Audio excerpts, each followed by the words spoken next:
You know, when you get to my age, 79 this spring, you think you've already lived through every kind of pain a heart can bear. You think you've buried the worst of it under casseroles and smiles. But pain, it's a funny thing. It doesn't stay buried. It finds its way through the cracks, like weeds through pavement.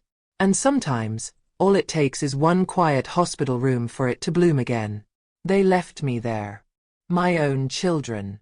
After my hip surgery last winter, I woke up in that pale green room, with the steady beep of the monitor and a plastic cup of water on the tray, and I waited. I thought they were just late. I thought maybe there was traffic from Boise. But evening came, and the nurse, a sweet young thing with freckles and pink scrubs, said, "Mrs. Weller, it's past visiting hours." And that's when I realized no one was coming. I tried not to cry. You know, dignity and all that. But when you're 79, hooked up to a machine, wearing a gown that doesn't close in the back, there's not much dignity left to cling to. I whispered to myself, "You did this, Helen. You raised them this way. If you're listening right now, bless your heart for staying with me. This isn't a pretty story. But I need to tell it, and maybe, just maybe, it'll find someone who understands." Don't forget to comment where in the world you're watching from if it touches you, dear. Sometimes old souls like me need to know we're not talking to walls. I was born in 1950, right in the middle of Idaho, Caldwell, back when it was all small grocery stores, Sunday schools, and front porches with creaky swings. My mother, Mabel, was a tall, brittle woman who believed cleanliness and silence were next to godliness. My father worked for the railroad. He was gone more often than not, which was a blessing in disguise if I'm being honest. You see, when he was home, he liked his whiskey more than his wife, and his temper more than his daughter.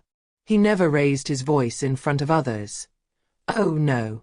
In public, he was all smiles, tipping his hat to neighbors, carrying my mother's groceries. But behind closed doors, his voice was thunder. I learned early that silence was safer than sound. One night, I couldn't have been more than 8. I spilled a glass of milk at dinner. Just a little thing, but it splashed onto his trousers. I remember the way his eyes darkened. "Do you know how hard I work for this family?" he hissed. And then came that sharp crack of skin meeting skin. I tasted iron. My mother didn't move. She just kept cutting her meat, eyes down.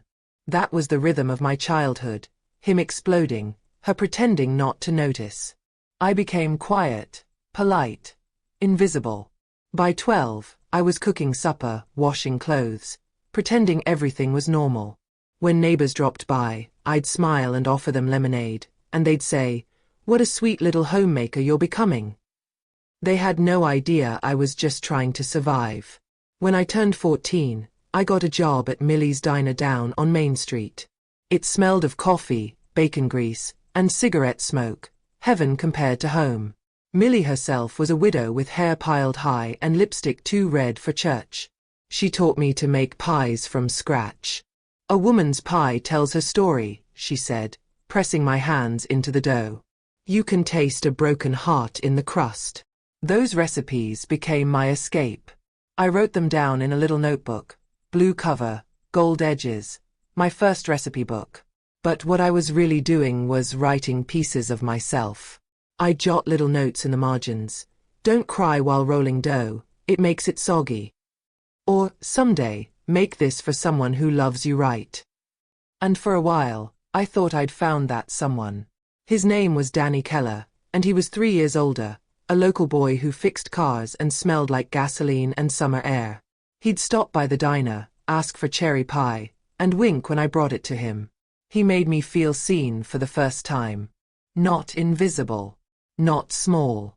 But when you grow up broken, you mistake attention for love. He started showing up outside the diner, asking for rides home. Then he started asking for more. I said no at first. I really did. But he said, "Don't be such a child, Helen. You said you loved me." So I let him. And afterwards, when I told him I felt dirty, he laughed and said, "You always were too dramatic." When my father found out, because word always travels fast in small towns, He beat me so badly I couldn't go to work for a week. My mother said I'd brought shame to the family. Danny left town 2 days later. I remember lying in bed, staring at the ceiling, thinking, if God sees everything, why doesn't he help? You'd think pain like that would fade, but it doesn't. It just changes shape. I married young, 21. A man named Arthur who worked at the post office. Kind at first. Gentle even. But when I got pregnant with our third, he started staying out late. Found out later he'd been seeing another woman. I told myself to stay, for the kids. Because I swore I'd never let them grow up the way I did. But somehow, I repeated every pattern I promised I'd break. I worked, cooked, and smiled. And when I was sad, I baked. Every pie, every cookie, every stew, each one a way to hide what I couldn't say. My children grew up with full stomachs but empty hearts, I think. They saw me cry, but they never knew why. And so when I ended up in that hospital, alone after surgery, staring at the ceiling tiles, I realized they weren't cruel. They were just done. They'd grown tired of a mother who gave everything but never shared her truth. I spent 3 weeks in that hospital. The nurses came and went. I stared at the rain streaking down the window and thought of my old recipe book, the one I'd kept locked in the kitchen drawer for decades. I used to write little stories in it, memories mixed with measurements. That book held everything I'd never said. And then, one day after I'd been discharged to a care home, I got a letter. My daughter wrote, "Mom, we found your recipe book.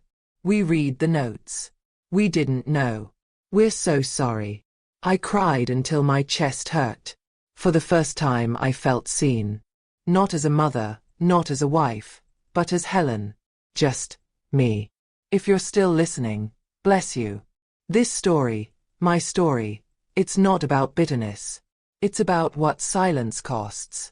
I spent 79 years baking my pain into pies, thinking love meant feeding people and never speaking up. But the truth? Love starts with telling your story before it's too late. So if you've got a secret weighing you down, write it, say it, bake it into something sweet if you have to, but don't take it to your grave like I almost did. And if this touched you even a little, please like this story, or leave a comment.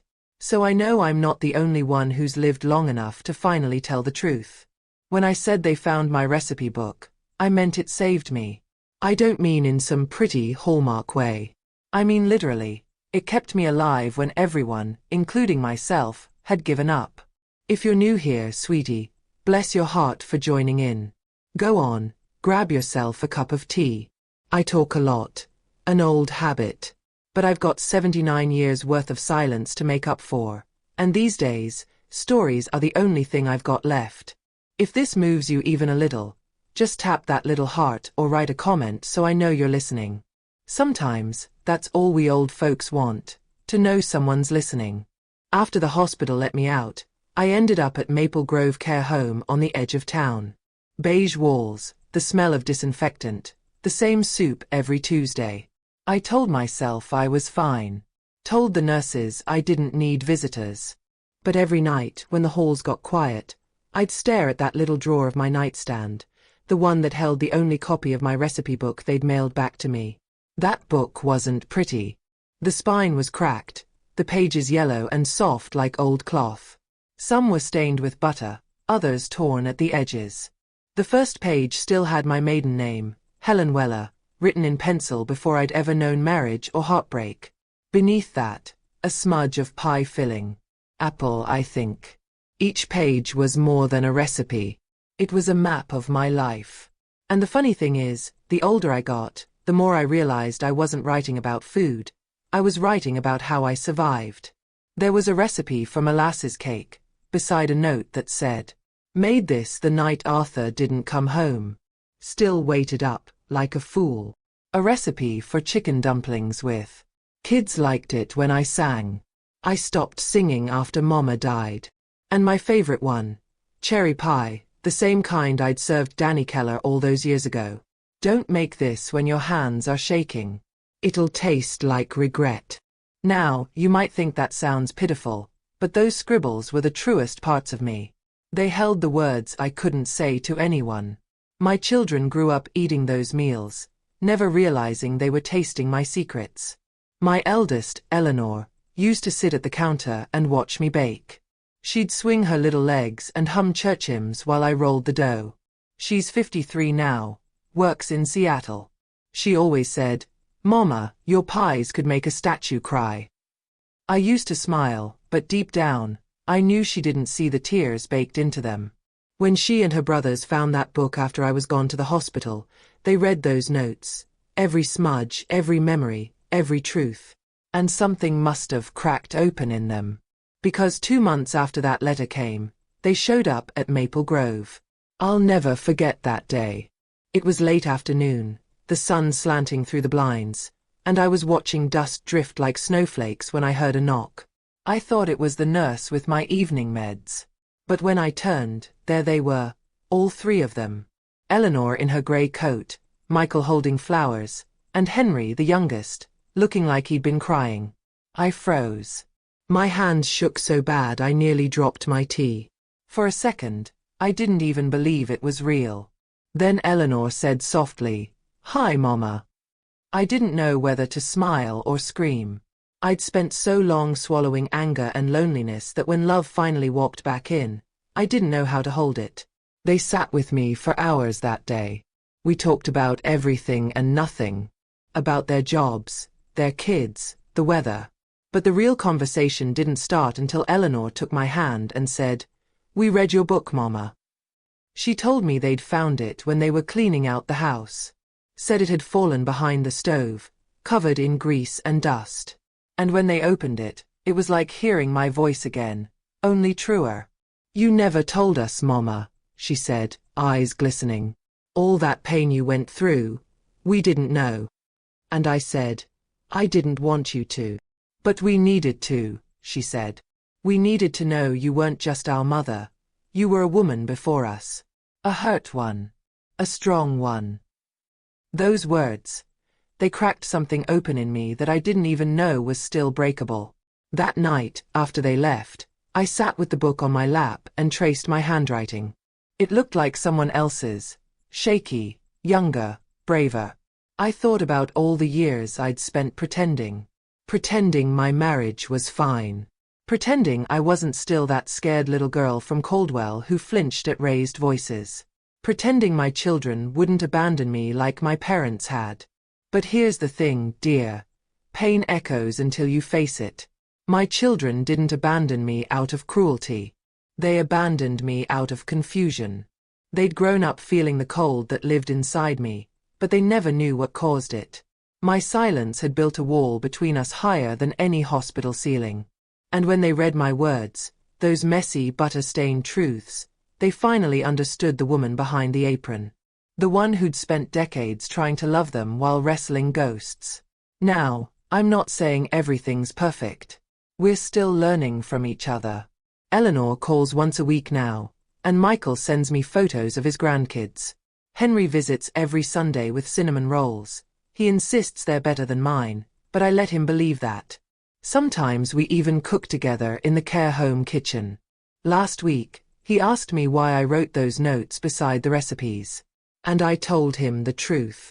Because I didn't have anyone to talk to back then, sweetheart. The dough listened better than people did. He laughed, then cried. "You know, I've come to realize something in this place, surrounded by the ticking clocks and fading memories of people like me. What we don't say, our children inherit anyway. Every silence becomes a kind of inheritance, heavier than gold, harder to spend. So if you're listening to this, maybe you're holding your own kind of secret, the thing you never tell, the pain you keep folded under your smile. Maybe you've got a daughter who doesn't call, or a son who doesn't visit. Maybe you're angry at them. I was too. But here's what I learned. They can't see what you won't show them. So write it down. Speak it out. Even if no one reads it, even if the paper yellows before they find it, your truth deserves to live outside your body. And if you're still here, bless you. You've got a kind heart. Leave a little note, or a like, if you'd bake with me if you could. That's how I keep going. One story, one recipe, one truth at a time. If you're still listening, bless your heart. Some stories aren't meant to be pretty. This one surely isn't. But I promised myself, no more half-truths. Not at 79. Not when the only thing left to lose is silence itself. So here it is. The story that hid behind every pie, every polite smile, every Sunday dress I ever wore. The story I baked into crusts because I couldn't bear to say it out loud. I was 15 when it happened. Caldwell, Idaho, summer of 1965. The kind of dry, golden heat that makes the air shimmer above the asphalt. Mama had gone to visit her sister in Nampa. Daddy was working nights, which always meant he'd come home smelling of beer and diesel, with that dangerous quiet in his eyes. That evening, I was supposed to babysit my neighbor's twins. Their father, Mr. Hendricks, had offered to drive me home. He'd been our neighbor for years. Taught me how to ride my bike when I was 8. His wife baked lemon bars for church socials. He wasn't supposed to be the kind of man a girl should fear. But monsters don't always growl. Sometimes they whisper. I remember the flicker of the car's dome light, the smell of gasoline, and the long gravel road. I remember saying, "You missed the turn." And I remember the way my voice disappeared after that. That's all I'll say, darling. You don't need the rest to understand the shape it carved into me. I came home different. My shoes were full of dust. My throat burned from screaming words that never made it out. Daddy wasn't home yet. I scrubbed my skin till it bled. I told myself, if I can wash it off, maybe it won't be true. When Mama came back the next morning, I told her I'd fallen. She looked at me for a long time, too long, and then said, "Best not to talk about it. People won't understand." That was her way of saying be quiet. And so I was. 4 decades. 2 days later, I baked a pie. Cherry. Of course it was cherry. The crust tore, and I cried over it until the filling looked like bruises. Then I wrote the recipe down in that blue notebook for the first time. I called it the Silent Girl's Pie. The note beside it read, "Don't let anyone taste this. It's not for them. It's for the girl who can't speak." That was the beginning of the recipe book. The real reason it existed. Every time I couldn't speak about something, I'd cook it instead. When Daddy died 3 years later, I made cornbread that tasted like relief. When Arthur came home drunk the first time, I made beef stew so thick it hid the smell of whiskey. When I miscarried my second baby, I made lemon cake and wrote, "Make it sour enough to match your heart." The kitchen became my confessional. The oven, my priest. Years passed, and the world changed around me. Elvis turned into the Beatles into quiet radios and Tupperware parties, but that night stayed frozen inside me. I thought I'd buried it deep enough that even God couldn't find it. But secrets, they rot like peaches left too long on the counter. They attract flies. They sour everything sweet. I see that now. The way I flinched when my kids slammed doors. The way I couldn't stand anyone touching my shoulder from behind. The way I avoided the word love like it was too big for my mouth. I never told Arthur what happened. He wouldn't have known what to do with it. Men of his time, they didn't have room in their hearts for a broken wife. They wanted cheer, obedience, dinner by 6. So I smiled and served it hot. And when my children were born, I thought love would wash the past away. But love built on silence isn't love at all. It's a performance. I fed them, clothed them, prayed over them, but I never really let them see me. And children always know when their mother's eyes are hiding something. The years turned me into a ghost who baked cookies. People loved my food. Nobody knew it was grief they were tasting. Then came the hospital, the abandonment, the echoing loneliness. Lying there with tubes in my arm, I realized something cruel. I'd spent a lifetime teaching everyone I loved how to leave me alone. That's when I asked the nurse to bring me my notebook from the house. She looked surprised, but she arranged it. The day it arrived, I pressed it to my chest and cried like a child. The pages smelled faintly of cinnamon and old tears. And for the first time since 1965, I turned to the page titled The Silent Girl's Pie and wrote underneath, Her voice is back. She lived. Telling this now, out loud, where anyone can hear, it still hurts. But it's a good hurt, like air finally filling lungs that have been tight for too long. If you're listening right now, maybe you've got your own silent girl or silent boy locked inside. Maybe something happened to you that nobody believed, or worse, nobody wanted to hear. I can't fix that for you, sweetheart, but I can tell you this. Silence is a thief. It steals whole lives if you let it. So tell someone. Write it down. Whisper it into your phone if that's all you can do. Don't let it die with you. And if this story touched you, if it reached that quiet place in your heart where old pain still hides, please, leave me a little comment. Tell me you heard me.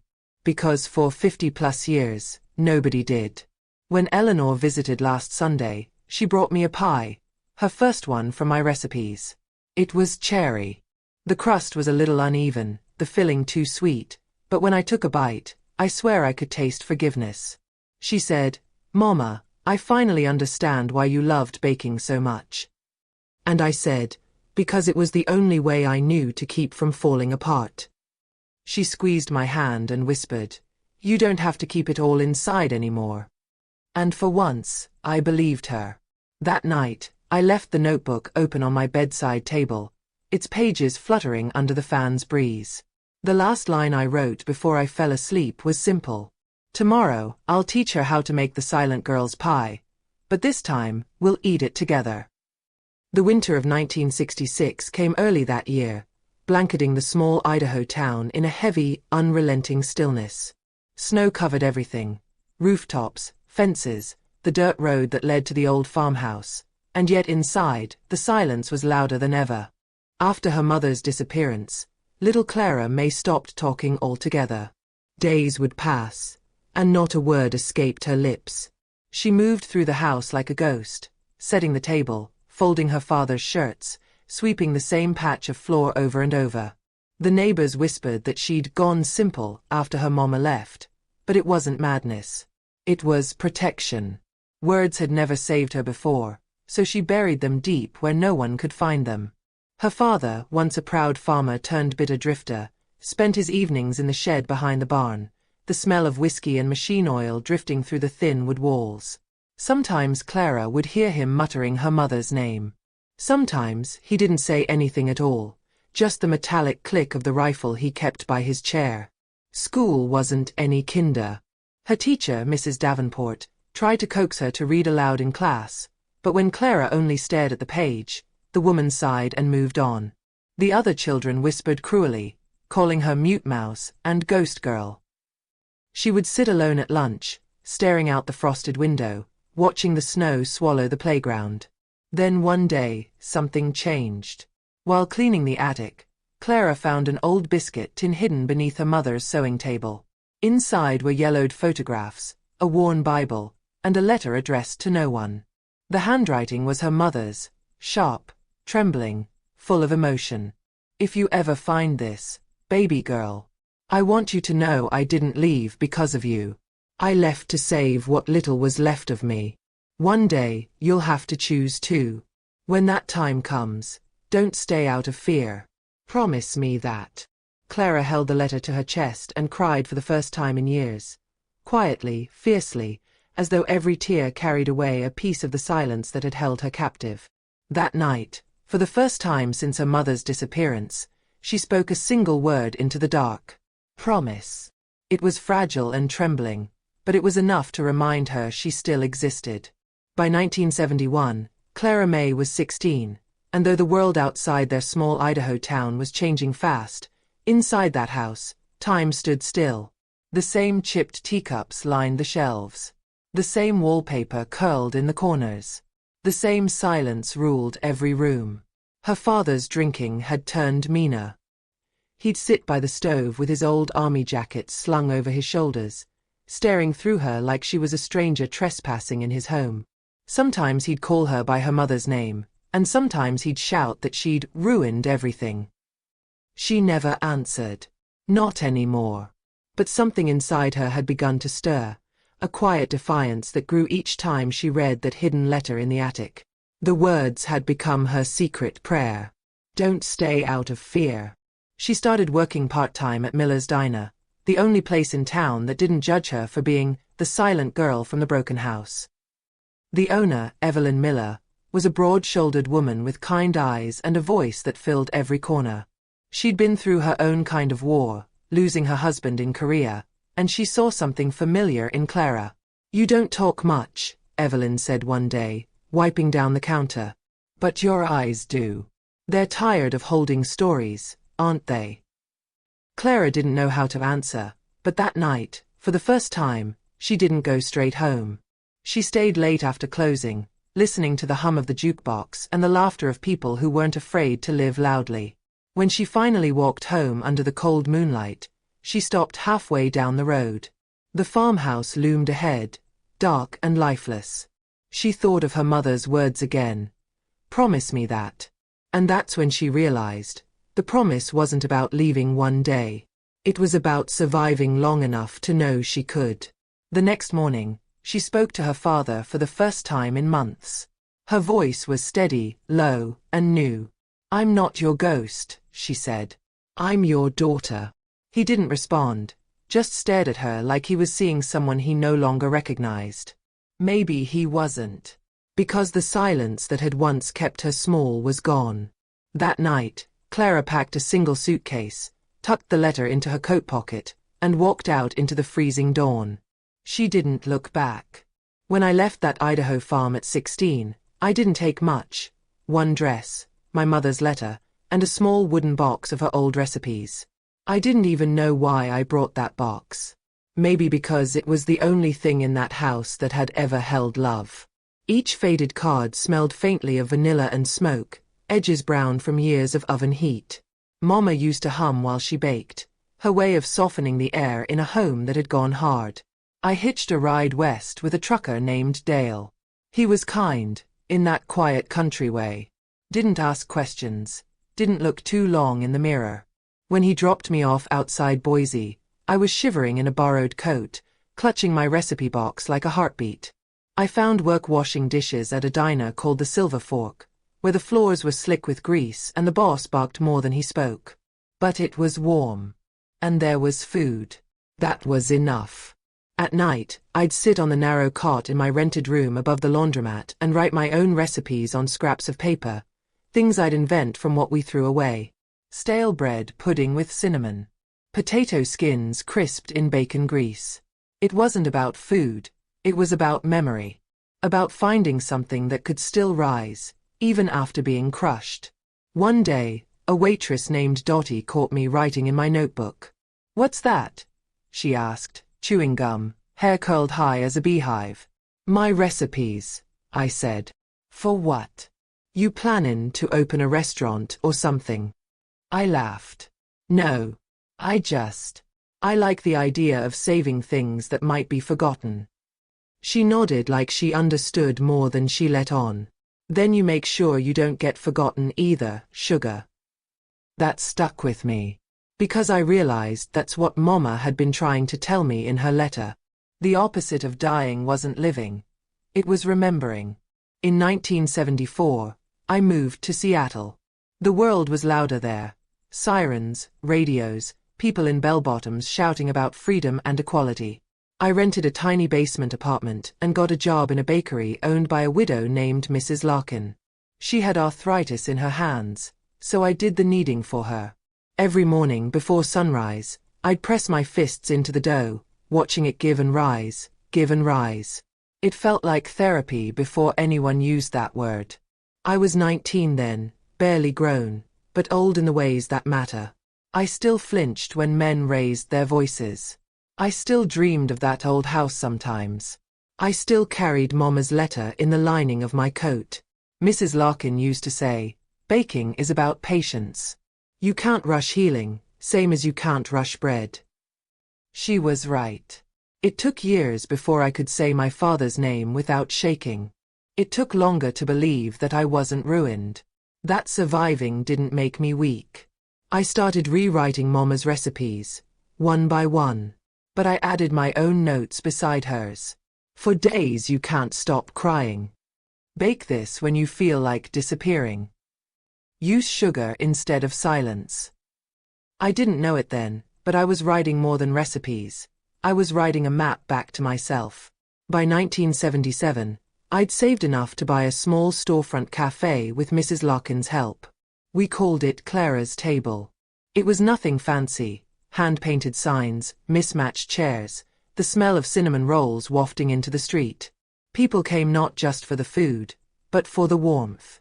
I never told them about my past. But I think they felt it anyway, in the way I greeted every customer by name, or how I never threw away leftovers. One morning, a young mother came in with her daughter. Couldn't have been more than 8. The girl had freckles and curious eyes, just like I once did. She watched me frost a cake and whispered, "You look like somebody's grandma." I laughed, but inside something cracked open. That was the first time I thought, maybe someday I could be. Maybe love didn't end where pain began. Now, sitting here decades later, I still keep that recipe box on my kitchen counter. The cards are brittle, my handwriting smaller, shakier. But each one tells a piece of my story. I tell this now because I know some of you watching have your own recipe boxes, your own secrets tucked inside, your own reasons for surviving. And maybe you've been left somewhere too, like I was. Left to rot, forgotten. But listen, sweetheart. Sometimes being left behind is how you finally find yourself. So if you've made it this far, bless your heart. Leave me a little like or a comment if you've ever had to start over. I'll read them, I promise. And maybe if we're lucky, we'll all learn to rise again, one small piece at a time. I suppose this is where my story comes full circle, though I never thought I'd live long enough to tell it, much less to strangers across a screen. If you're still listening, bless you. I know it's been heavy, but life often is before it gets lighter. I'm 78 now. My hands tremble when I hold a spoon, and I walk slower these days. My cafe, Clara's Table, closed nearly 10 years ago. The sign still hangs crooked on that old brick building in Seattle. I left it there on purpose, a piece of my heart suspended in time. The years went fast after that. I married late, in my 40s. His name was Harold, a soft-spoken mechanic with kind eyes and a terrible singing voice. He never asked about my past, and I never offered. Sometimes, when we sat on the porch with coffee in the early morning, he'd say, "You've got quiet sadness in you, Clara. Like music nobody hears anymore." And I'd smile and say, "That's just life humming through the cracks, Harold." We had 2 children, a boy and a girl. Oh, I loved them fiercely. But I made mistakes. The kind of mistakes that come from never learning how to love without fear. I baked for them instead of talking. I gave them cookies when I couldn't give them comfort. And though my kitchen was warm, my silence still froze the air. They grew up thinking I was distant. Maybe I was. I didn't mean to be. But trauma, well, it hides in the seams of everything you sow, even love. The years blurred after Harold passed. One moment, I was holding his hand in the hospital. The next, I was holding an empty coffee cup in an empty house. The children came less and less after that. They had families of their own. I told myself that was enough. Then came the surgery. Hip replacement. Routine, they said. I didn't tell my kids until the night before. I thought they'd come afterward. I thought, surely, they'd stay a while, help me heal. But they didn't. They visited once. Brought flowers and tight smiles. Then nothing. Days passed. The nurses came and went. Machines beeped. Trays rattled. I stared at the ceiling, waiting for footsteps that never came. I remember whispering to the empty room, "Guess this is what it means to be forgotten twice." You see, I'd survived being left once before, back on that Idaho farm. But this time, it cut deeper. Because when your own children leave you behind, it's not silence that hurts. It's the echo of everything you tried to fix and failed to. I stopped eating. Stopped speaking. I would have faded quietly if it weren't for Nurse Ellen, a plump woman with a laugh like sunshine through a window. She noticed my old wooden recipe box sitting by the bedside, The one I'd kept all my life. "What's this?" she asked one morning, dusting off the lid. "Just old memories," I said. "They don't taste good anymore." She chuckled. "Mind if I peek?" I don't know why I said yes. Maybe because I was too tired to say no. She opened it, and inside she found my mother's letter, still folded between the cards, edges yellow as tea stains. She read a line aloud before I could stop her. "Don't stay out of fear." Something in her eyes changed. "Clara," she said softly, "this isn't just recipes. This is your story." A few days later, my daughter showed up. She looked nervous, eyes red from crying. Apparently, Nurse Ellen had called her after finding a journal tucked beneath my pillow, filled with all my old recipe notes and memories. She said, "Mom, I didn't know. I didn't know what you went through." I wanted to be angry, but I wasn't. I was just tired. So I said, "I didn't either, not really. I just baked my way through it." She sat beside me and opened the box. We went through each recipe together, the bread for broken days, the cookies for silence, the soup for when you remember. She read them like scripture, tears dripping onto the cards. And for the first time in decades, I told her everything, not in details, but in feelings. About the fear, the silence, the attic letter. About leaving Idaho. About trying so hard to make love safe that I forgot how to show it. When I finished, she held my hand. "You weren't a bad mother," she whispered. "You were a hurting one." That moment, God, that moment felt like sunlight after a long winter. A week later, she and my son came back. This time with grandkids. They brought flour, sugar, and butter. Said they wanted to bake Grandma's famous second chances pie. That's what I'd named my apple pie recipe decades ago. The kitchen in that little hospital smelled like home again. The nurses peeked in, smiling. I laughed so hard I cried, and the kids laughed because old ladies aren't supposed to cry while mixing batter. But I told them, "These are happy tears, sugar. Don't ever be afraid of the ones that taste like salt. They mean you're healing." Now, as I sit here telling you all this, I can hear my granddaughter in the kitchen trying to remake one of my recipes for her YouTube channel. Funny, isn't it? The internet, the very thing I never understood, has become the place where stories like mine finally get heard. So if you're still watching, if you've carried pain for too long, if you've been abandoned, forgotten, or silenced, this part is for you. Don't stay out of fear. Even if they leave you behind, rise anyway. Like bread left to rest, it grows stronger when given time. And if you ever find an old recipe box somewhere, open it. There might be more than flour and sugar inside. There might be survival. There might be love, waiting to be remembered.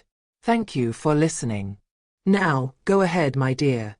Leave a like, subscribe to this channel, share your story in the comments. Maybe someone else needs to hear it too. Because stories, like recipes, aren't meant to stay hidden. They're meant to feed souls.